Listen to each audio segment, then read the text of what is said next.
अस्सलाम वालेकुम, मैं हूं शाहजेब खानजादा। तवक्को की जा रही थी कि तहरीक इंसाफ के हक में सुप्रीम कोर्ट का फैसला आने के बाद मामलात आगे बढ़ेंगे, मुल्क सियासी इस्तेहकाम की तरफ बढ़ेगा, IMF का स्टाफ लेवल अग्रीमेंट हुआ है, मुआशी इस्तेहकाम की तरफ मुल्क बढ़ेगा। मगर हुकूमत ने कल अचानक एक ऐलान किया कि तहरीक इंसाफ पर पाबंदी के लिए काबीना अप्रूवल देगी, सुप्रीम कोर्ट से रुजू किया जाएगा, ये सारे मामलात होंगे। तहरीक इंसाफ ने रद्द अमल दिया तो क्या मुल्क सियासी और मुआशी इस्तेहकाम की तरफ जा रहा है या मामलात ख़राब होने जा रहे हैं? आगे जाके क्या होगा, इन तमाम इशूज़ पर बात करेंगे। हमारे साथ सीनियर साफ़ियों का एक पैनल मौजूद है। सीनियर साफ़ी तज़क्कार मुजीबुर रहमान शामी साहब, सुहेल बड़ाई साहब, आसमा शिराजी साहिबा और मुनीफ फारूक साहब हमारे साथ मौजूद हैं। आप चारों का बहुत शुक्रिया। शामी साहब, और आप सबसे ही मुतादिद प्रोग्राम से ये बात हो चुकी है कि क्या होना चाहिए। अब वो तो बार बार बात की गई मगर वैसा हो नहीं रहा है। अब जो हो रहा है और हुकूमत ने जो ऐलान किया है, आपके ख्याल में ये मुमकिन हो पाएगा? सुप्रीम कोर्ट से जो फैसला आया तहरीक इंसाफ के हक में और जो तनकीद की हुकूमत ने सुप्रीम कोर्ट पर भी, साथ साथ तहरीक इंसाफ पर, कि अदालत से पाबंदी का फैसला आ जाए, या हुकूमत को एक और सुबकी ही होगी और एक बहुत ही बड़ा डिसीजन लिया गया उनकी तरफ से? शाहिद साहब शुक्रिया। ये तो एक खुदकुश धमाका नजर आता है। यानी हुकूमत सुप्रीम कोर्ट से नाला भी है, सुप्रीम कोर्ट के फैसले पे तनकीद भी कर रही है और सुप्रीम कोर्ट के पास ये गुजारिश लेके जा रही है कि PTI को खिलाफ कानून करार दे दिया जाए। वो कौन सा ऐसा मवाद है और कौन से ऐसे शवाहिद हैं जो इस वक्त हुकूमत के पास मौजूद हैं, और जब वो सुप्रीम कोर्ट के सामने पेश किए जाएंगे तो वहाँ एक माहियत कल्ब हो जाएगी या कल्ब माहियत हो जाएगी। तो मेरा तो ख्याल है कि एक बहुत गलत फैसला हुआ है और इसके नताइज जो हैं वो हुकूमत के हक में भी बहुत यानी मनफी बरामद होंगे और तहरीक इंसाफ को खिलाफ कानून करार दिलवाना बहुत यानी जुए शीर लाने के मुतरादिफ होगा। तो हुकूमत को चाहिए था कि जो सुप्रीम कोर्ट का फैसला है उस पर अमल करती, और अगर अमल या नजरसानी की दरख्वास्त दायर कर दी है तो चलिए उसके फैसले का इंतजार कर लेती। लेकिन ये तो एक बहुत ही एक गलत समत में एक गलत इक़दाम किया गया है, मैं ख्याल जिसकी कोई भी तायीद नहीं करेगा। और पाकिस्तानी सोसाइटी जो है वो इसके खिलाफ एहतजाज कर रही है और हुकूमत के खुद आदमी हल्के जो हैं उनमें भी एक इसराब पैदा हुआ है और बेचैनी पैदा हुई है। और पाकिस्तान के मुस्तकबिल के लिए और पाकिस्तान की जमहूरियत के लिए और हमारे रियासती ढांचे के लिए ये एक बड़ा एक खतरे की सूरत पैदा हो गई है। मेरा ख्याल है ये इक़दाम वापस लेना चाहिए। और मैं तो समझता हूँ कि नवाज शरीफ साहब जो हैं उनको नजरसानी करनी चाहिए, और जरदारी साहब अगरचे अभी तक उनकी राय सामने नहीं आई, लेकिन अगर वो भी इसके हक में हैं तो उनको भी अपनी राय जो है तब्दील करनी चाहिए।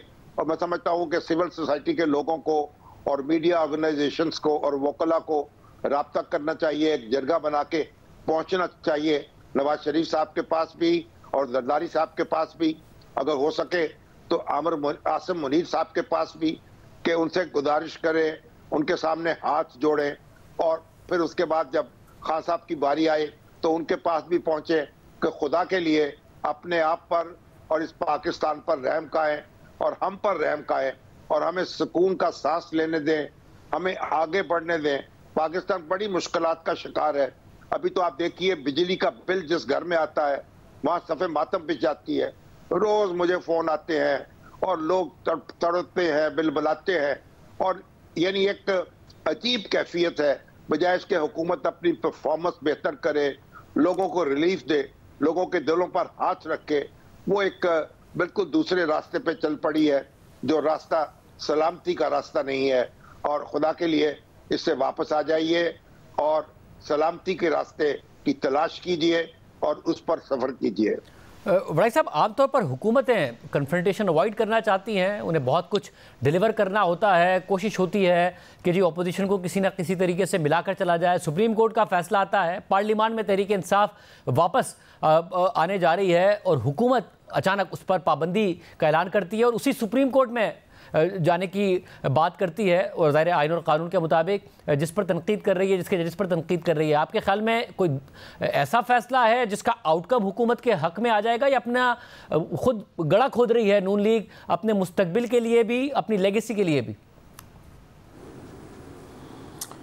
मेरा तो ख्याल है कि जो सुप्रीम कोर्ट का फ़ैसला आया है उसके बाद एक खुली जंग शुरू हो गई है, और शायद हमारी मुक़्तदरा ने और जो हमारे उनके साथ जो एलाइज़ हैं इस वक्त, उन्हें ये नज़र आया है कि भाई अगर हम इस रास्ते पे चलते हैं जो कि सुप्रीम कोर्ट के फ़ैसले पर अमल दरामद का है, तो इसका मतलब हमारा ख़ात्मा, हमारी कमज़ोरी और हमारा ज़वाल है। और इसलिए उन्होंने, मेरा ख़्याल है कि ये आखिरी जंग लड़ने का फ़ैसला किया है। लेकिन ये बिल्कुल ही गैर जमहूरी, गैर आइनी, गैर अक्लमंदाना और जो इस वक्त मंज़रनामा नज़र आ रहा है उसमें तो इसका बिल्कुल साफ नज़र आ रहा है कि सुप्रीम कोर्ट ने अभी चंद दिन पहले तो फ़ैसला किया है, और उसमें काजी फ़ाइज़ ईसा साहब ने जो बज़ाहिर अक्सरियती फ़ैसले से इत्तफ़ाक़ नहीं करते, उन्होंने भी तहरीक इंसाफ को एक सियासी पार्टी के तौर पे माना है। तो इसका मतलब है कि ओवरवेलमिंग मेजॉरिटी, यानी अगर इससे अब अगला फ़ैसला आया तो अब तो 8-5 का आया है, वो तो मेरा ख्याल है 10-1 का आएगा या सारे का सारा ही आएगा। तो हमें साफ बैठे यहाँ नज़र आ रहा है, हम इस फ़ैसले से जजेस के जहन पढ़ सकते हैं, तो और हर पाकिस्तान का बंदा पढ़ सकता है। तो हुकूमत को और हमारी जो मुक़्तदरा है जो उसको नज़र नहीं आ रहा। लेकिन दूसरी तरफ मैं ये भी अर्ज़ करना चाहूँगा कि अगरचे ये बहुत ही गैर हकीकत पसंदाना, गैर सियासी, गैर आइनी, गैर जमहूरी फ़ैसला है, लेकिन साथ ही साथ ये भी देखना होगा कि ये क्या तहरीक इंसाफ का जो रास्ता हमवार हुआ है उसके बाद क्या उसके रवैये में भी मुफाहमत आएगी, क्या उसके रवैये में कहीं इंतकाम और इनकलाब और सबसे बदला लेने की ख्वाहिश तो पैदा नहीं हो गई कि हम इतने ताकतवर हो गए हैं कि अब बस इनको गिरती हुई दीवार को एक धक्का देना है। तो अगर तो ये चीज़ जो है ये हुई तो ज़ाहिर है जो बंदा, जिस बंदे को ये नज़र आ रहा होता है कि अब मेरा ज़वाल है, फिर वो भी लास्ट फाइट देता है। लेकिन मैं 100% शामी साहब से इत्तफ़ाक़ करता हूँ कि ये रास्ता ख़ुदकुशी का है। ये रास्ता जब भी लड़ाई होती है तो किसी भी फरीक के हाथ कुछ नहीं आता। आज की दुनिया बदल चुकी है, लड़ाइयाँ तबाही लाती हैं, लड़ाइयाँ मुल्क को ख़राब करती हैं। हमेशा मुल्क मफाहमत से और एक दूसरे को तस्लीम करने से बनते हैं। मुक़्तदरा का किरदार भी बहुत अहम है, क्योंकि अगर मुक़्तदरा ना हो तो स्टेट नहीं होती, जमहूरियत नहीं होती, आर्डर नहीं होता, और आर्डर के बग़ैर जमहूरियत नहीं होती।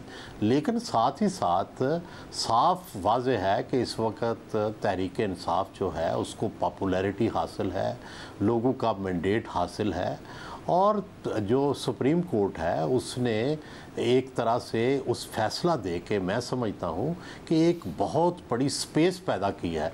वो लोग जो सिस्टम से नाराज़ हो रहे थे, वो लोग जो कहते थे कि इस सिस्टम से इंसाफ ही नहीं मिल सकता, वो लोग जो समझते थे कि पाकिस्तान में कोई चीज़ ताकत के अलावा है नहीं, उनको रिलीफ मिलने से ये जो ख्याल था वो बातिल साबित हुआ। और ये साबित हुआ कि पाकिस्तान के इंस्टीट्यूशंस में अब भी इतनी ताकत है कि वो पाकिस्तान में जमहूरियत, आइन और कानून जो है उसको बालादस्त रख सकते हैं। तो ये तो इतनी बड़ी ऑप्टिमिस्टिक बात थी कि इसको ले कर चलना चाहिए था, और वो जो लोग सिस्टम से बाहर जा रहे थे वो दोबारा वापस, उनके लिए रास्ता खुल गया है वापस आने का। तो जो समझते हैं कि ये फ़ैसला उनके ख़िलाफ़ हुआ है, बिल्कुल उनके ख़िलाफ़ नहीं हुआ। उसकी वजह क्या है? उसकी वजह यह है कि अगर सिस्टम मजबूत होगा तो मुक़्तदरा भी मजबूत होगी, हुकूमत भी मजबूत होगी, पार्लियामेंट भी मजबूत होगा, आइन का भी जो है वो बोलबाला होगा। तो दोनों चीज़ों को सोचने की ज़रूरत है। क्या अगर आप सुप्रीम कोर्ट के डिसीजन को वायलेट करते हैं, क्या या आप पॉलिटिकल पार्टीज़ को बैन करते हैं, तो इससे तो सिस्टम पर जो अदम एतमाद है और बगावत है वो जन्म लेगी। इसकी बजाय हमारी जो कमज़ोर रियासत है उसको ज़रूरत है कि सिस्टम को मजबूत करने के लिए अदारों का एहतराम किया जाए, और अगर सुप्रीम कोर्ट ने जो फैसला दिया गया है उसको माना जाए, और उसके अंदर जो स्पिरिट नज़र आ रही है ये बिल्कुल उसके खिलाफ फैसला है। अब आसमा, ज़रा फ्राइडे को सुप्रीम कोर्ट फैसला देती है, जुम्मे के दिन तहरीक इंसाफ के हक़ में, फिर वीकेंड पे यह खबर आती है कि पाकिस्तान का स्टाफ लेवल एग्रीमेंट हो गया। कम से कम ये तवक्को थी कि चलें जी आगे मामला बढ़ेंगे, पार्लियामेंट में अब तहरीक इंसाफ होगी, उन्हें स्पेस मिलेगा, मगर मंडे को पीर के दिन हुकूमत ये धमाका कर देती है। क्या दोनों तरफ से, इदारों की तरफ से भी और हुकूमत की तरफ से भी कोई मुफाहमाना या ये कि जी अब कारकर्दगी पर फोकस किया जाए बजाय इसके कन्फ्रंटेशन का माहौल हो, ऐसा कोई इरादा नहीं है? ये जो कुछ किया गया आपके ख्याल में इसका कोई फ़ायदा होगा हुकूमत को? जी, ज़ाहिर है कि फ़ायदा तो नहीं होगा, लेकिन जब इख्तियार की लड़ाई होती है और पावर के लिए, इस वक्त ज़ाहिर है इक़्तिदार की लड़ाई बिल्कुल भी नहीं है, और ये इक़्तिदार की लड़ाई अगर होती तो पाकिस्तान तहरीक इंसाफ भी इस वक्त अपनी अच्छी खासी मेजॉरिटी के साथ कोशिश करती कि दीगर जमातों के साथ बात करके कुछ अपनी राह निकालती, लेकिन वहाँ पे भी इक़्तिदार की कोई जंग नहीं है, और दूसरी तरफ भी इक़्तिदार ना होते हुए भी नहीं है इस वक्त। तो इस वक्त इक़्तिदार की नहीं है, इख्तियार की जंग है, और जो दो पावर सेंटर्स बन गए हैं जिसको कि अदलिया और मुक़्तदरा आप कह सकते हैं, वो दोनों ही प्रॉक्सीज़ बने हुए हैं मुख्तलिफ सियासी ग्रुप्स के और सोच के, या यूँ कह सकते हैं कि वो प्रॉक्सीज़ जो सियासी जमातें हैं वो प्रॉक्सी बनी हुई हैं दो इदारों के, और उसकी बेनिफिशरी हर दो सूरतों के अंदर इस वक्त जो है वो तहरीक इंसाफ है। अब लड़ाई लड़ने के बहुत सारे उसूल होते हैं। लड़ाई अगर इस तरह से लड़ी जाएगी कि सियासी जमात को जो है वो बंद कर दिया जाए, उसके ऊपर पाबंदी लगा दी जाए, तो तारीख़ में बहुत सारी हमें पाकिस्तान की माजी में एग्ज़ाम्पल्स मिलती हैं कि जिसका कोई फ़ायदा नहीं हुआ। तो मेरा ख्याल है एक डेस्परेशन है, और हुकूमत ने जो आपने बात की कि एक तरफ IMF का मुआहदा था, ऐसे लगता है कि वो मुंतज़िर थे कि ये मुआहदा तय पाएगा और ये स्टाफ लेवल जो एग्रीमेंट है इसके फ़ौरन बाद जो उनकी हदें मुकर्रर हैं या उनके पास जो इख्तियार है वो उनको मिल जाएगा, और उसके बाद वो अपने जो मुखालिफिन हैं या जो भी वो फ़ैसले करना चाहते हैं उसके ऊपर वो अमल दरामद करेंगे। मेरा ख्याल है ये एक बहुत ही बारीक सी बात थी जिसका कि वो इंतज़ार कर रहे थे, और वही हुआ भी। दूसरी जानिब तहरीक इंसाफ भी एक एक्सट्रीम के ऊपर है, और माज़रत के साथ हमारी अदलिया ने गुज़िश्ता कुछ अरसे के अंदर ये 63A की बात हो या मखसूस नशिस्तों की बात हो, इसमें आइन और कानून की से ज़्यादा एक पॉपुलर जिसे कहते हैं डिसीजंस वो लिए हैं। अगर आप आइन की बात करें या किताब की बात करें तो किताब बहुत सारी चीज़ों के ऊपर जो है वो मुख्तलिफ है। आप 63A हो या मखसूस नशिस्तों का मामला हो या इवन बल्ले का मामला हो या दीगर मामला जो कि तहरीक इंसाफ के जब ये पूरी हेयरिंग हो रही थी और लोगों के सामने एक वाज़े बात जा रही थी, उसमें भी ये कहीं पे भी ऐसा तासुर नहीं दिया सुप्रीम कोर्ट की जानिब से कि वो फ़ैसला जो वो आइन और कानून के ख़िलाफ़ दे रहे हैं। तो मेरा ख्याल है कि बहुत सारी ऐसी चीज़ें हैं जो कि इस वक्त जज्बात के और पॉपुलरिज्म के अंदर हो रही है, और सिर्फ ये शाज़िब ये सिर्फ इसके ऊपर नहीं है, एक अवामी दबाव है, और अवामी दबाव जो है उसको लीड कर रहा है सोशल मीडिया। ये पावर सेंटर जो है ये बदल गया है, और इसको तस्लीम करना चाहिए कि इस्टेब्लिशमेंट अपने इख्तियार की लड़ाई इसलिए भी लड़ने में जल्दी का मुजाहरा कर रही है या डेस्परेट हो रही है क्योंकि ये इख्तियार उसके हाथ से निकल के अदलिया और सोशल मीडिया के ज़रिए से तहरीक इंसाफ के पास चला गया है। उनका पलड़ा इस वक्त भारी है, उनके साथ एक अवामी राय भी है, मकबूलियत भी है, कबूलियत पीछे रह गई है। मैं अगर वड़ाई साहब का जुमला जो है वो इस्तेमाल करूं, और मकबूलियत जो है वो आगे निकल गई है, और उसके साथ साथ ये जो सारे हथियार हैं वो नए ज़माने के साथ वो बदल गए। तो मेरा ख्याल है तहरीक इंसाफ बेनिफिशरी थी कल जब इस्टेब्लिशमेंट उनके साथ थी, और आज जबकि दूसरी इस्टेब्लिशमेंट यानी अदलिया उनके साथ है तो भी वो बेनिफिशरी है। इन दो सूरतों के अंदर हुकूमत जो है उसको अपने जो फैसले वो कर रही है वो दबाव के अंदर है, वो डिक्टेशन के ऊपर फैसले ले रही है, और यकीनी तौर पर वो इस तरह के फैसले ले रही है जिसका उनको भी एहसास है कि इसका आगे जाकर नुकसान होगा, लेकिन इसके अलावा कोई और चीज़ है नहीं, क्योंकि हुक्मरान इत्तेहाद वो पीपल्स पार्टी हो या PMLN हो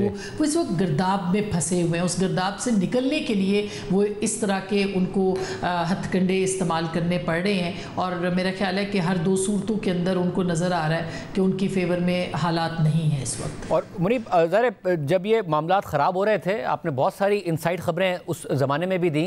अब हुकूमत तो जैसे कि कह रही हैं आसमा कि एक टूल के तौर पर इस्तेमाल हो रही है, लड़ाई 2 के दरमियान है, इमरान खान साहब इदारा और ज़ाहिर इदारे के सरबराह के दरमियान, जिसमें इमरान खान साहब ने भी हीट बहुत ज़्यादा बढ़ा दी है। अगर उनके ट्वीट्स देखें बहुत ज़्यादा अब डायरेक्ट हैं। दूसरी तरफ से भी हमें नज़र आ रहा है कि कोई ऐसा नहीं है कि इमरान खान साहब की एक मुकदमे में रिहाई होती है तो उन्हें रिहाई मिल जाती है, उन्हें मुसलसल कैद किया जा रहा है। PTI के ऊपर भी सख्तियाँ जारी हैं। अब हुकूमत ने एक और ऐलान कर दिया। ये मामला आपके ख्याल में कहीं से भी कोई नरमी की तरफ जा सकता है कि जब इतनी हीट जब दोनों तरफ से बढ़ रही है तो चले एक एक कदम पीछे लिया जाए? बहुत शुक्रिया शाहजेब साहब। जिस तरह जनाब शामी साहब ने, वड़ायत साहब ने और आसमा शाही साहब ने फरमाया, मैं उसको तो रिपीट नहीं करूँगा क्योंकि जो उन्होंने फरमाया है कि ये एक गैर जमहूरी फैसला है, गैर जमहूरी इकदाम है और स्पिरिट ऑफ द डेमोक्रेसी या पार्लिमानी जमहूरियत की स्पिरिट के ख़िलाफ़ है, तो मैं भी यही कहूँगा। लेकिन एक्चुअली हो क्या रहा है, ये हुकूमती फ़ैसला नहीं है, ये रियासती फ़ैसला है और हुकूमत बराजमान है रियासत के ऊपर, लेकिन नाम की है। ज़ाहिर बात है हुकूमत के पीछे जो ड्राइविंग फोर्स है वो पाकिस्तान की मुक्तदरा की है। जिस हद तक मामलात ख़राब हो चुके हैं, मैं बहसियत एक पाकिस्तानी क्या और बहसियत एक सहाफ़ी क्या आपको ये कह सकता हूँ कि हुकूमत और रियासत के अंदर मौजूद इदारे, ख़ास तौर पर मुक्तदरा, इलेक्शन कमीशन ऑफ पाकिस्तान, उनका कोई इरादा नहीं है कि 13 रुकनी सुप्रीम कोर्ट की जानिब से जो एक अक्सरीती फ़ैसला आया उसके ऊपर अमल दरामद किया जाए। इसकी कोई इंडिकेशन आपको नज़र नहीं आएगी और ना ही हुकूमत या कोई इदारा ये करने जा रहा है, ना कोई ऐसा करने देगा। ये आपके लिए, मेरे लिए बड़ी अलार्मिंग हो सकती है, लेकिन मेरा काम बहसियत एक साफ़ी एक ख़बर देना है जो कि मैं आपको दे रहा हूँ। दूसरी बात यह है कि जिस जगह पर मामलात चले गए हैं, इमरान खान साहब के लिए मामलात तो बहुत पहले ही ख़राब हो चुके थे। आप ही के प्रोग्राम में मुतअद्दिद दफ़ा मैंने अर्ज़ किया, तो अब भी पोजीशन बदली नहीं है। तो जहाँ तक मामला रिवर्सल का हो कि कैसे हल हो सकता है, तो हमारे पास जो इंडिकेशन आती है वो DG ISPR की वो प्रेस ब्रीफिंग आती है जिसमें उन्होंने कहा कि सिद्ध के दिल से माफ़ी मांगे। अब बहसियत एक साफ़ी जब मैं इसको कुरेदता हूँ तो मैंने कहा जी अच्छा, फिर माफ़ी के बाद इसका मतलब है मांगेगा कोई तो आप माफ़ी दे देंगे, तो उस चीज़ को आप कुरेदें तो जवाब ये आता है कि जी इसके 2 पार्ट्स हैं कि कोई सिद्ध के दिल से पहले माफ़ी मांगे, वो तो माफ़ी मांगने वाले पर है, लेकिन कोई माफ़ करे ये तो माफ़ी देने वाले पर है। लेकिन डिपेंड ये करता है कि अगर कोई सिद्ध के दिल से माफ़ी मांगेगा तो पहले तो वो ये कबूल करेगा कि जो उसने किया वो जुर्म था। ज़ाहिर बात है फिर जब जुर्म का इर्तिकाब होगा तो फिर उसकी सज़ा भी मिलेगी। माफ़ी की स्टेज तो बहुत बाद में आती है। बहरहाल ये कहने की बातें अपनी जगह पर, लेकिन जितना तनाव और इख्तलाफ इस वक्त बढ़ चुका है, ना मुझे इमरान खान साहब बदकिस्मती से बाहर आते हुए नज़र आ रहे हैं इन द नियर फ्यूचर, ना तहरीक इंसाफ के लिए कोई मसाइल हल होते नज़र आ रहे हैं। और जहाँ तक ये पार्टी पर बैन वाली बात है, अगर कानूनी तौर पर शाहजेब साहब मैं आपका 1 मिनट लूँगा, अगर आप इसे देखिए, इलेक्शन एक्ट 2017 के अंदर जो प्रोसीजर लेड डाउन है, सेक्शन 212 की लैंग्वेज इज़ सफिशेंटली ब्रॉड, लेकिन वहाँ पर जो इस्तिलाह या लफ्ज़ इस्तेमाल किया गया है वो सुप्रीम कोर्ट है।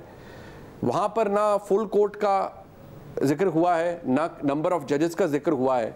तो अगर किसी ने रियासती ताकत के मर्जी से ये सब कुछ कराना ही है तो सुप्रीम कोर्ट का जो बेंच है या जो जज साहिबान वहाँ बैठेंगे, वो 1 जज भी हो सकता है, वो 3 हम ख्याल जज भी हो सकते हैं, वो 5 हम ख्याल जज भी हो सकते हैं, वो 9 जज भी हो सकते हैं, 13 भी हो सकते हैं। और प्रैक्टिस एंड प्रोसीजर एक्ट के तहत वो बेंच कोई एक आदमी नहीं बनाएगा, वो जस्टिस मंसूर अली शाह, जस्टिस मुनीब अख्तर और चीफ जस्टिस काजी फाइसा साहब मिलकर बनाएंगे और 2 लोगों की अक्सरियत लाजमी है, जिसमें जो अकलियत में होगा उसकी मर्जी नहीं चलेगी, चाहे वो चीफ जस्टिस ही क्यों ना हो, चाहे वो जस्टिस मंसूर अली शाह क्यों ना हो, चाहे वो जस्टिस मुनीब अख्तर ही क्यों ना हो।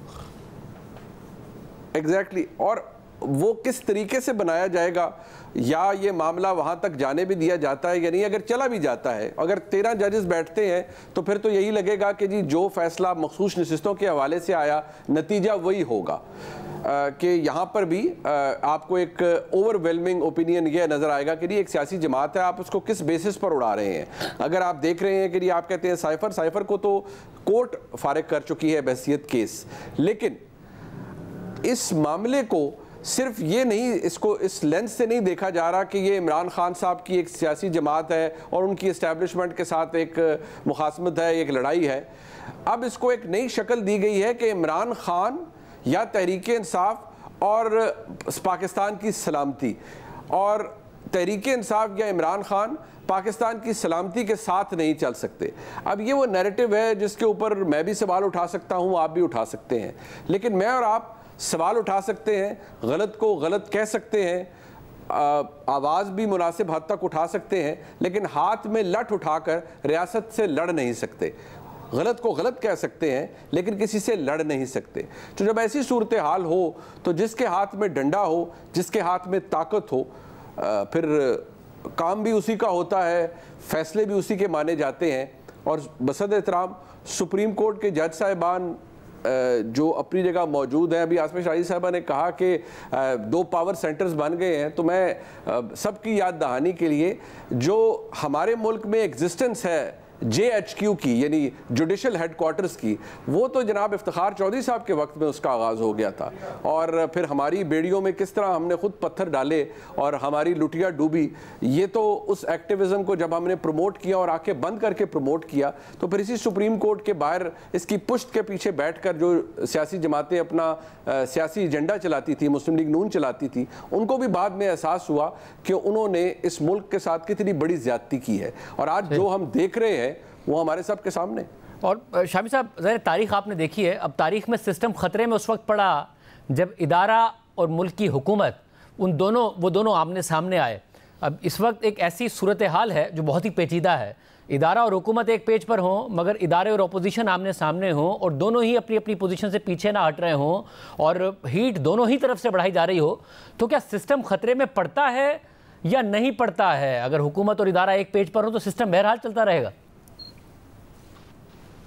शाहजेब साहब, हम कान दाएं हाथ से पकड़ें या बाएं हाथ से पकड़ें, इधर की बात करें या उधर की बात करें, पूरे पाकिस्तान की पूरी तारीख हमारे सामने है।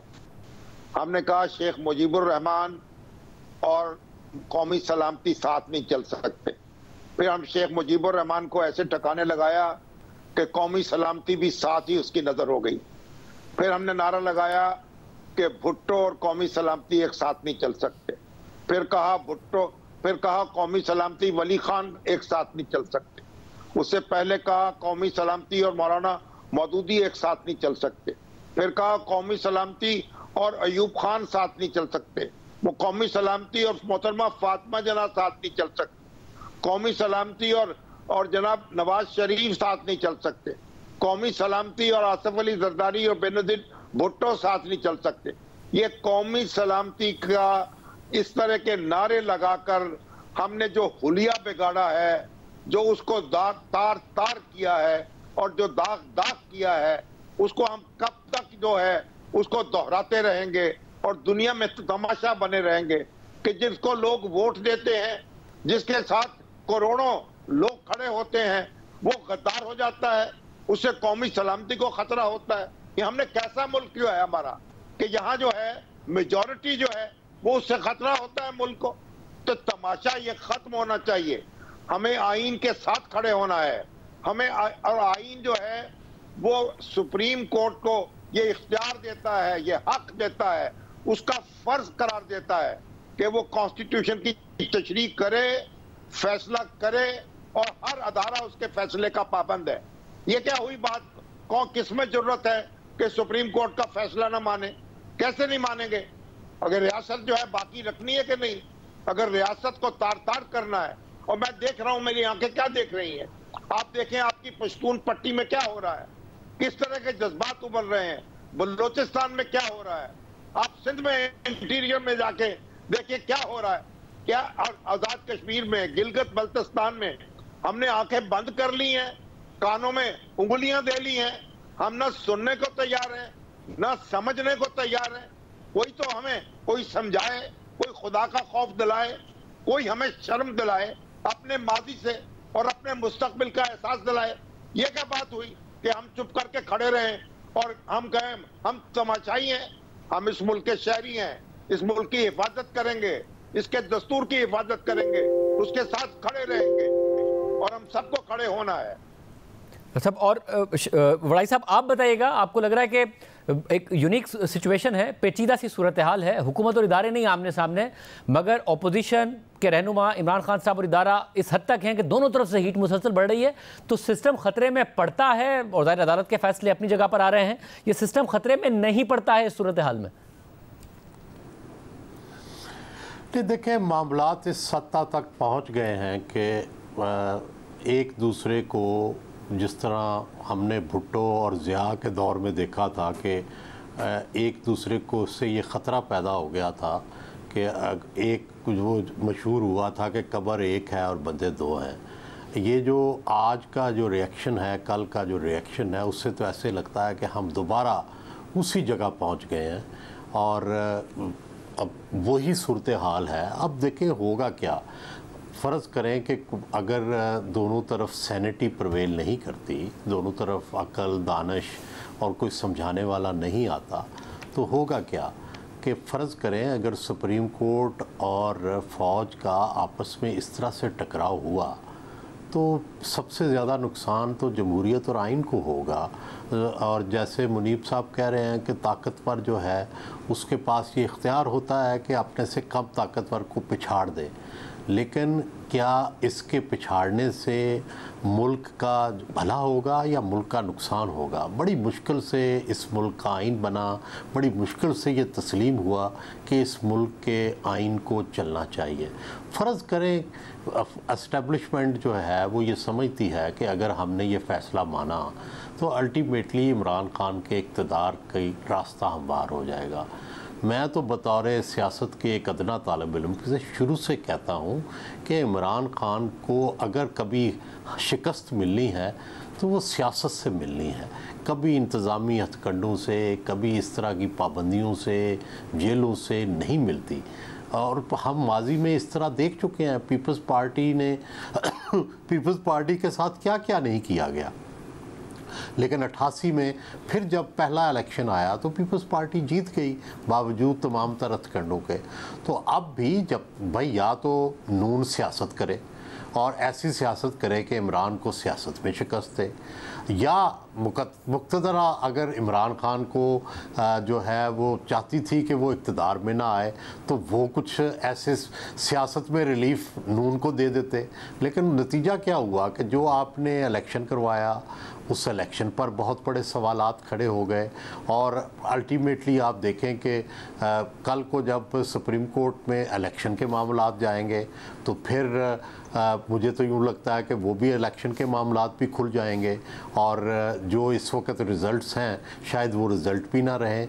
और जो ये चीज़ें जो हैं सुप्रीम कोर्ट के पास जाएंगी, जब सुप्रीम कोर्ट की एक मेजॉरिटी एक तरफ खड़ी हो गई है तो इसका मतलब ये है कि जो माजी में हुआ है वो अनडू होगा, और जब अनडू होगा तो डेफिनेटली अब मुक़्तदरा और नून का जो इत्तेहादी हुकूमत है और जो इत्तेहाद है उसको शदीद नुकसान पहुंचेगा। अब वो क्या इस नुकसान को रोकने के लिए तलवार निकालेंगे या सर झुकाएंगे? मेरी राय में और आइन की राय में सर झुकाना चाहिए। और इमरान खान जो हैं अगर फ़र्ज़ करें वो इक़्तिदार में आ जाते हैं और अगर वो डिलीवरी नहीं करते, अगर वो इंतकाम लेते हैं, अगर वो रियासत के अदारों को नुकसान पहुंचाते हैं तो फिर यही आवाम जो है, पहले भी हमने कई दफ़ा देखा लोग इक़्तिदार में लाते भी हैं, इक़्तिदार से उतार भी देते हैं। तो अगर इमरान खान ने फिर गलतियाँ की तो आवाम फिर इक़्तिदार से उतार देंगे। तो इसलिए ऐसा कोई वरी करने की ज़रूरत नहीं, तारीख़ का सफ़र जारी रहना चाहिए और तारीख़ के सफ़र को रोकना, पाबंदियाँ लगाना, आइन के ख़िलाफ़ जाना, इससे हमेशा मुल्क को, जमहूरियत को और आवाम को नुकसान पहुँचा है। इस वक्त तो एक ट्रस्ट डेफिसिट भी है, वो मीडिया के ख़िलाफ़ भी है, वो मुल्क के अदारों के ख़िलाफ़ है, बल्कि स्टेट के ख़िलाफ़ ट्रस्ट डेफिसिट पैदा हो चुका है। सबसे पहला तो ये जो सुप्रीम कोर्ट का फ़ैसला है इसने उस ट्रस्ट डेफिसिट को ख़त्म किया है। तो मैं तो इसलिए ये समझता हूँ कि अगर ये ना भी कबूल हो तब भी इसे कबूल करना चाहिए। मेरा दिल ना भी कर रहा हो और या किसी और का भी दिल ना कर रहा हो, जिस तरह सुकरात के ख़िलाफ़ जो फ़ैसला था वो बिल्कुल सरासर गलत था, लेकिन सुकरात ने तस्लीम इसलिए किया था कि आज अगर मेरे ख़िलाफ़ गलत फ़ैसला भी है और मैंने ना माना तो कल लोग सही फ़ैसले भी नहीं मानेंगे। कभी भी कोई फ़ैसला सबके लिए काबिल कबूल नहीं होता, ज़ाहिर है उसमें किसी के साथ जो है वो किसी के ख़िलाफ़ होता है, किसी के हक़ में होता है, लेकिन supreme court is the final authority. जब वो फ़ैसला कर ले तो फिर उसको मानना पड़ता है। और आसमा ज़रा हुकूमत तो बड़ी कॉन्फिडेंट है कि हम कहीं नहीं जा रहे, हमारे इत्यादी भी हमारे साथ खड़े हैं, हम अपनी जगह पर खड़े हैं, मगर क्या इस्लामाबाद में ये ख़तरा महसूस किया जा रहा है कि जिस तरीके से हीट बढ़ रही है दोनों तरफ से, हुकूमत तो छोड़े कहीं सिस्टम ही ख़तरे में ना पड़ रहा हो?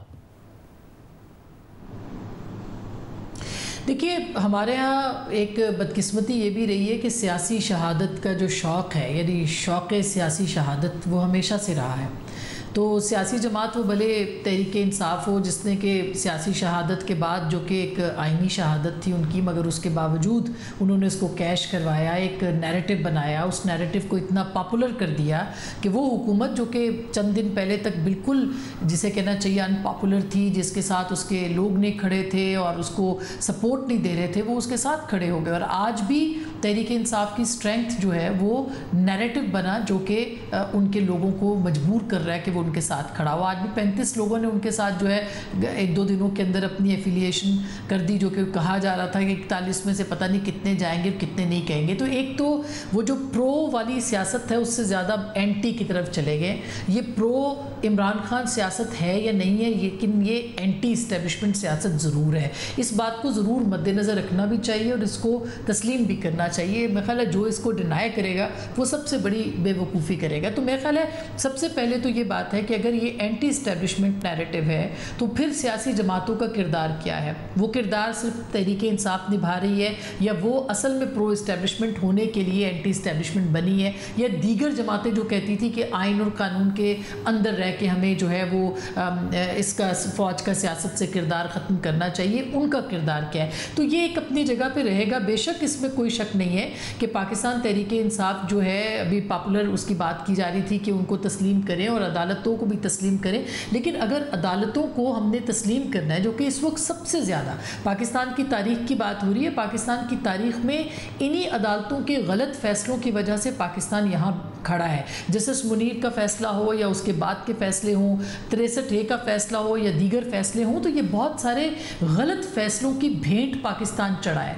इसको तस्लीम तो करना पड़ेगा कि अगर पाकिस्तान जो है वो गलत फ़ैसलों की भेंट चढ़ा है तो उसको ठीक भी करना है। हुआ क्या कि 63A का फ़ैसला जो था वो जिस तरह से उसको किया गया और उसको दुरुस्त करने के लिए जो गलती की गई उसके बाद जिस तरह सिस्टम को नुकसान पहुँचा, वो भी अपनी जगह पर एक मिसाल है। तो बहुत सारी चीज़ें ठीक करने की है, मगर सिरा कौन सा होगा जिसको क्या आपने इख्तियार करना है? यानी समझ नहीं आ रहा कि कहाँ से गुफ्तगू शुरू की जाए और कहाँ पे ख़त्म की जाए। हम बेसिक से, हम जो बुनियादी मसाइल हैं उनसे बिल्कुल दूर हो गए। जो बुनियादी ख़तरा खड़ा है हमारे सर के ऊपर, हम उसको डिस्कस नहीं करते, हम उस पर बात नहीं कर सकते। हम कबूतर की तरह आंखें बंद करके बैठे। तो किस तरह से हम रियलिटी की दुनिया में आए? सवाल सिर्फ इस वक्त ये है कि बहुत सारी गलत चीज़ें जो हुई थी उनको ठीक करना है, तो उसकी इब्तदा कहाँ से होगी? वो इब्तदा अदलिया कर सकती है, और अदलिया ही वो इदारा है जो कि ये तस्लीम करवा सकता है कि आपने अगर इस मुल्क के अंदर सियासत के अंदर तशद्दुद को परवान चढ़ाना है तो फिर ठीक है, फिर बहुत सारे काम कर लिए जाएं,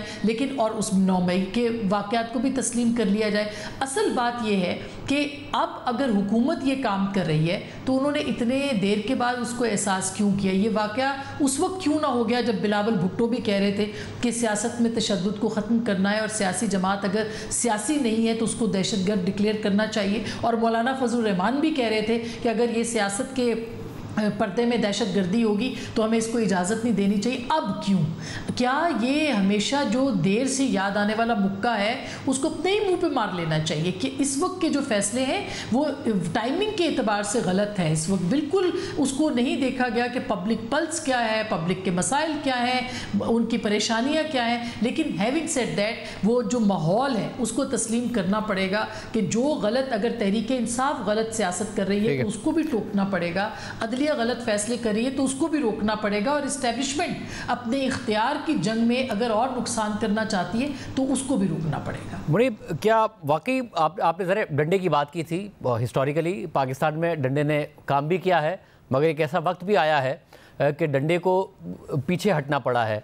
क्या इस बात का फिर दूसरी तरफ इदराक है कि जी अब ठीक है, जितना डंडा इस्तेमाल करना था कर लिया, अब जो है माहौल बदल गया, हवाओं का रुख भी बदल गया, तहरीक इंसाफ को स्पेस दिया जाए, हमें पीछे हटना चाहिए, इस किस्म का कोई इदराक है ताकि ज़रा कोई रूम बने, सिस्टम के लिए कोई ख़तरा ना पैदा हो? शाहजेब साहब, एक मैं ज़रूर आपका सवाल का जवाब देने से पहले, एक तो अभी जिस तरह उस्ताद मोहतरम जनाब शाबी साहब ने फरमाया और बहसीत पाकिस्तानी उनकी जो दर्द या तकलीफ़ वो महसूस करते हैं और बहसीत एक सीनियर सहाफ़ी वो हम सबको महसूस होता है।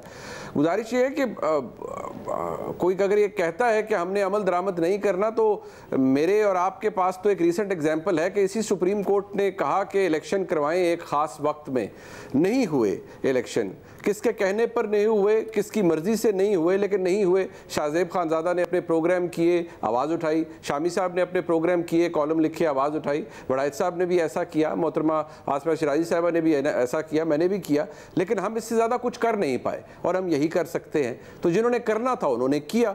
अब वो दुरुस्त था या गलत था उस पर मैं और आप बहस कर सकते हैं, मेरे नज़दीक वो गलत था। जहाँ तक बात अभी मोहतरम जनाब उस्ताद मोहतरम वड़ाइद साहब ने फरमाया, सुकरात की मिसाल उन्होंने खूब दी, लेकिन मसला यह है कि सुकरात ने वर्दी नहीं पहन रखी थी और ना ही सुकरात के पास कोई काइनेटिक ऑप्शन था। बड़ी अच्छी बात थी जो उन्होंने तारीख रकम कर दी, गलत फैसला भी अपने खिलाफ मान लिया, लेकिन यहाँ मसाइल और हैं। यहाँ अगर इदराक हो जाए कि जी वाकई पीछे हटना है या स्पेस देनी है, या ठीक है लड़ाई है तो फिर उसमें माफ़ी का एलिमेंट भी आ जाना चाहिए, गलती किसी ने कर ली है तो उस पर फिर सिला रहमी भी आ जानी चाहिए, कहीं जाके मामलात को रुकना चाहिए। लेकिन जब आपको किसी ऐसी सोच की दूर दूर तक कोई नवीद ही सुनाई ना दे, आपको light at the other side of the tunnel नज़र ही ना आए, तो बसद एहतराम मैं यूफोरिया तो पेश करने से रहा, मैं तो बहसीत एक आम सहाफ़ी ख़बर दे सकता हूँ आपको, आपके तवज्जुह से आपके नाजरीन को, और उसके ऊपर तज्जिया कर सकता हूँ। मेरा नहीं ख्याल कि अभी कम अज़ कम इस्टेब्लिशमेंट के पार्ट के ऊपर रियलाइजेशन तो चले बहुत एक बड़ी चीज़ होती है, अभी तो इस बात का भी एक्सेप्टेंस नहीं है कि तहरीक इंसाफ से कोई बात करनी है या माफ़ी देनी है। और जो ख़बर ये फैलाई जाती है कि जी 2 दफ़ा 3 दफ़ा किसी ने बात करने की कोशिश की, इमरान खान साहब ने कहा मैं डील नहीं करूँगा, बसद एहतराम ये नहायत ही बोगस और फजूल बात है। इसलिए क्योंकि इमरान खान साहब के लिए बसद एहतराम वो तो पेंचेंट हैं किसी भी डील या स्पेस के लिए। मसला ये है कि ये डील और स्पेस उन्हें मिल नहीं रही। अगर मिल जाती तो इमरान खान साहब का भी हुसूल बाकी तमाम सियासी जमातों की तरह पावर पॉलिटिक्स है, कोई उसूलों की सियासत तो है नहीं। मैं और आप सुनते रहे कि वोट को इज्जत दो बड़ा अहम और बड़ा मजबूत नारा था, लेकिन आखिरी दफ़ा कब सुना मुझे याद नहीं, शायद आपको याद हो। इसी तरह इमरान खान साहब की हकीकी आज़ादी भी उस वक्त तक ही वो उसके तलबगार हैं जब तक उनको दस्ते शफ़क़त नहीं मिल जाता एस्टेब्लिशमेंट का जिसके वो मुतमन्नी हैं। जिस दिन वो मिल गया तो आप देखिएगा कोई पाँव में जूती नहीं पहनेगा और दौड़ पड़ेगा इस्लामाबाद और पिंडी की तरफ। अब मसला ये है कि हम कहाँ खड़े हैं, इसका हल क्या है? इसका हल तो यही है कि तमाम फरीक एक एक कदम पीछे हट जाएं, तलखी कम हो जाए, इमरान खान साहब मान जाएं, कह दें चले कंडेमनेशन ही कर दें, किसी तरह से मामलात को हल निकालें, सियासी स्पेस क्रिएट करें अपनी जमात के लिए। लेकिन वो ये समझते हैं कि नहीं ये तो फॉल्स फ्लैग ऑपरेशन था 9 मई, ये मेरे खिलाफ किया गया, और साथ ही वो ये कहते हैं कि नहीं जनरल आसिम मुनीर साहब की अपॉइंटमेंट से भी मेरा कोई ताल्लुक नहीं, जो कि फ्रैंकली एक बड़ी बोगस बात है। क्योंकि जब ये हुआ था तो खाकसार ने आपके प्रोग्राम में उसके बाद अर्ज किया था कि जो काम इमरान खान साहब कर गुजरे हैं इसकी माफ़ी नहीं मिलेगी। क्या आज तक मिली? क्या आज तो कुछ तब्दील हुआ? मेरा काम सिर्फ खबर देना है और वो मैं दे रहा हूँ आपके सामने, मुझे कुछ तब्दील होता हुआ नज़र नहीं आ रहा शाहजेब साहब। और ये बात मेरे लिए बहुत मायूस कुन है, इसलिए कि पाकिस्तान एक ग्लोब के अंदर एग्जिस्ट करता है, हम किसी और सैयारे के ऊपर नहीं है। We are part of the globe, we are expose to the world. अगर आज मेरे मुल्क में ट्विटर VPN लगा के चलता है तो ये मेरे लिए बिल्कुल काबिल फ़ख्र बात नहीं बल्कि काबिल शर्म बात है। लिहाजा ये एक प्रॉब्लम अपनी जगह मौजूद है, लेकिन मैं क्या करूँ, मैं एक आम पाकिस्तानी हूँ, मैं हल्की फुल्की बात कर सकता हूं। जब कोई कहेगा कि नहीं आप अपनी हुदूद से तजावुज़ कर रहे हैं तो मैं चुप हो जाऊंगा, क्योंकि मैंने इस मुल्क में रहना है, सहाफ़त ज़रूर करनी है, लेकिन मैं सहाफ़ी हूं, कैंपेनर या जहादी नहीं। मैं बिल्कुल आखिर में आप लोगों का बड़ा क्विकली चाहूँगा पॉइंट ऑफ व्यू लेना इस हवाले से शामी साहब के तहरीक इंसाफ की अब अचानक उम्मीद पीपल्स पार्टी से है, उनकी को रिकग्निशन मिली है, तो वो कह रहे हैं कि अब हम सबसे बड़ी पार्टी हैं और हम इत्तेहाद तो नहीं करेंगे हुकूमत बनाने के लिए पीपल्स पार्टी के साथ, मगर हुकूमत गिराने के लिए इत्तेहाद कर सकते हैं और नो कॉन्फिडेंस की तरफ जा सकते हैं। मौजूदा सूरत हाल में आपको लगता है कि पीपल्स पार्टी तहरीक इंसाफ का इत्तेहाद इस सूरत में हो सकता है कि वो हुकूमत गिरा दे शहबाज शरीफ साहब की? देखें, जो पीपल्स पार्टी है वो बकामी होशो हवास के काम कैसे कर सकती है? अपना कंधा पेश कर दे तहरीक इंसाफ को और उसके बाद खुद भी खाली हाथ हो जाए, तो ये तो मुमकिन नहीं है। लेकिन अगर पीटीआई जो है वो संजीदा गुफ्तगू करना चाहती है तो फिर हो सकता है कि पीपल्स पार्टी जो है उसके दरवाजे भी खुल जाएं। लेकिन इस वक्त जो मूड है तहरीक इंसाफ का और तहरीक इंसाफ की शराइत पर, तो उससे कोई मामला नहीं हो सकेगा। लेकिन हम जो जब यहाँ गुफ्तगू कर रहे हैं, हमें तहरीक इंसाफ से कोई गरज नहीं है। इमरान खान साहब की जो गलतियां हैं उनका बोझ भी हम नहीं उठा सकते और ना उठाना चाहते हैं, और उनसे जो और उनको भी ये गुजारिश करेंगे कि वो जो खौफ लाहक हो गया है उनसे, उसको वो दूर करें। लेकिन हम ये इमरान खान साहब का मामला नहीं है, ये हमारा मामला है, हमारे दस्तूर का मामला है, हमारे वतन का मामला है, और हमें उसके साथ खड़े होना है और उसके साथ ही हमें अपनी जिंदगी जो है उसकी गुजारनी है और उसके साथ ही हमें बाकी रहना है और बाकी रखना है। और बड़ाई साहब, मैं आपसे भी जानना चाहूँ, आपको लगता है पीपल्स पार्टी कोई मेक और ब्रेक का किरदार अदा कर सकती है? अचानक एक उम्मीद तहरीक इंसाफ को पैदा हुई है कि हम गिरा सकते हैं इस हुकूमत को नो कॉन्फिडेंस के जरिए, हुकूमत नहीं बनाएंगे पीपल्स पार्टी के साथ मगर हुकूमत गिराएंगे पीपल्स पार्टी के साथ। पीपल्स पार्टी को काफ़ी शिकायत हैं, लेकिन वफाकी हुकूमत से, पंजाब हुकूमत से, लेकिन दूसरी तरफ वो ज़ाहिर मुक़्तदरा के ख़िलाफ़ भी नहीं जाना चाहते। उनका जो माजी का तजर्बा रहा जिसमें उनके 2 वज़ीर आज़मों को मुक़्तदरा के साथ लड़ाई में जाना पड़ा, शदीद जेलें काटनी पड़ी, कोड़े खाने पड़े, तो उन्होंने शायद अब ये फ़ैसला किया हुआ है कि हमने मुक़्तदरा से नहीं लड़ना।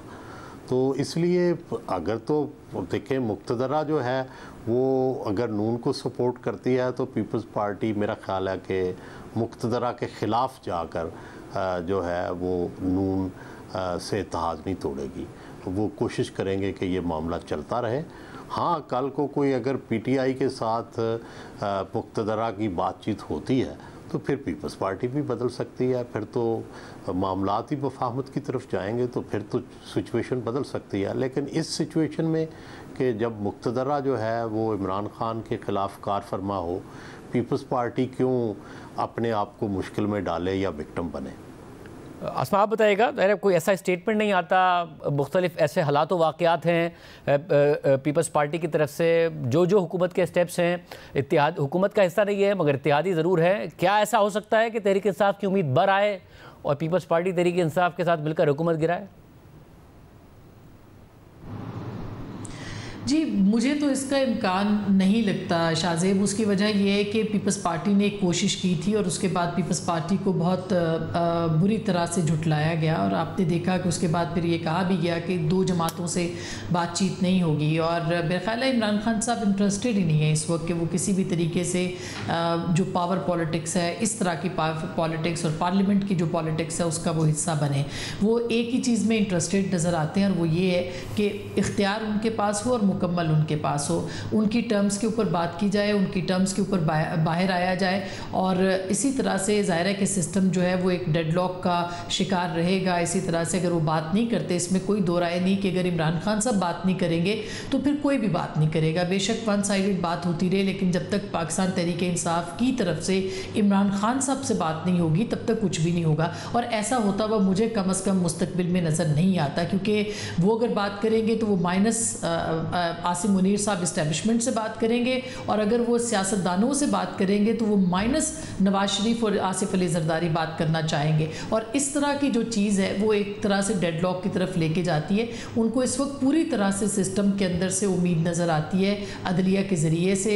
अदलिया उनके साथ खड़ी है, हर तरह से उनके लिए रिलीफ का इम्कान है। उनको पता है कि जब तक अदलिया है उनको कहीं से भी किसी तरीके की प्रॉब्लम नहीं होगी, लिहाजा उनको ज़रूरत नहीं है कि वो पाकिस्तान की सियासी जमातों के साथ जो है वो जाएं।